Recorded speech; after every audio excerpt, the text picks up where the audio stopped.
MCI's the opponent tomorrow. We'll get to them in a second.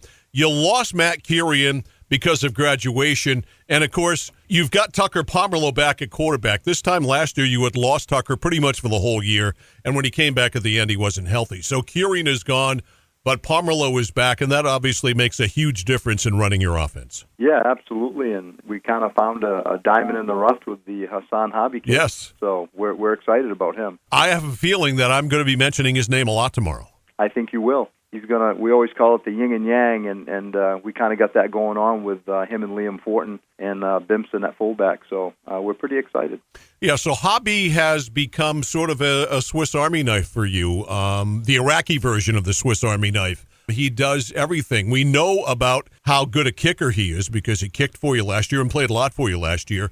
But this year, he's sort of stepped up. He's now starting at running back, and he's starting, believe it or not, at defensive end, huh? He is. He brings a different element to the game as far as his speed goes, especially running the football. Not playing football a ton in his career, but he's really kind of caught on to all the different aspects of making some cuts and getting vertical really quick. So he doesn't have any bad habits, of dancing in the hole, per se. He's north and south, and he gets it done pretty quick. Talking to Wes Littlefield, the Winslow head football coach, as Winslow takes on MCI.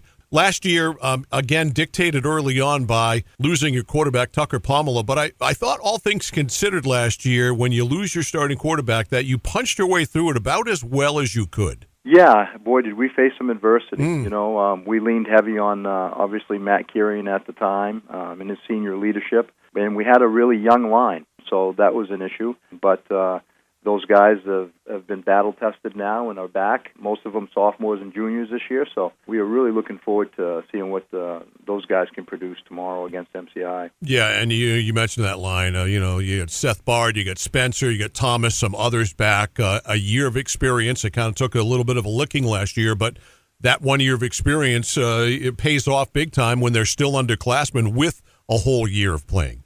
Oh, absolutely. I mean, the difference just from last year to this year on just film, I mean, technique-wise is incredible. So offensively, changing what you're doing, we're going to see what we've always seen at Winslow. Yeah, you're going to see the double wing, and going to see what we can do with that, tomorrow, and run the football and try to pound them, and so that we can slow them down offensively. All right, offensively, MCI, they struggled last year. They were 1-8, but Caleb Kennedy is back at quarterback. He's got some receivers as well. They've got more kids out this year. I think they've got 30 as opposed to like 16 or 17 last year in week one. What do you know about MCI? I know that the quarterback is back from last year. He's a pretty special kid for them. They'll lean heavy on him, I think, and they'll lean heavy on probably his legs in the run game, and he's going to be playing defense too. So it's going to be really important for us to kind of hog the ball and kind of get after him a little bit so that we can wear him down. It will be interesting to see, what they do. Right now it's been a lot of, spread and quads and trips and stuff like that, and throwing the ball 30 yards down the field. So it will be interesting tomorrow to see what happens. Wes Littlefield's with us, the Winslow head football coach, as the Raiders get ready for their season opener tomorrow at Poolin Field in Winslow. They'll take on MCI at 1 o'clock, and we've got it on the score. Then you play up at Madison. Then you have Foxcroft Academy. The schedule, as you look at it, I don't. There's never an easy game, but thoughts on the schedule that you've got to play this year. You got Wells coming in. That certainly is going to be an interesting matchup there between the Warriors and the Raiders, but some interesting matchups this year. Yeah, I'm pretty excited about our schedule, actually. We kind of start off a little light in the schedule, and we're local, and then things kind of get a little crazy when Foxcroft comes to town, and that will give us a really good idea of kind of where we stand. I think kind of seeing them a little bit on film, they've kind of like reloaded. So they're gonna be the team to beat again. Everybody talks about the numbers that teams have out. Actually, there's a story out this year that the number of kids playing football has increased this year for the first time in 5 years since, of course, COVID knocked everything down. And your numbers are would you call them okay? Where are you numbers-wise? We're at 31, and it's typical really for Winslow. I mean, the most we've really ever had is in 37, 38, even when we had the championship teams back in the heyday. So we're kind of hovering right around. We've got some huge classes coming up at the junior high level right now. We've got 37 kids out for football. So we've got some big numbers for the next 8 years. When we were over there the other day shooting a Legends of the Game, and we're not telling you who the Legends of the Game is, and when I drove out of the high school, I drove around the back, and there's a youth football field there, and the place was mobbed. Oh. I mean, the kids in football uniforms, there was a ton of them. Their parents were there. That's got to be something that makes the varsity coach feel good.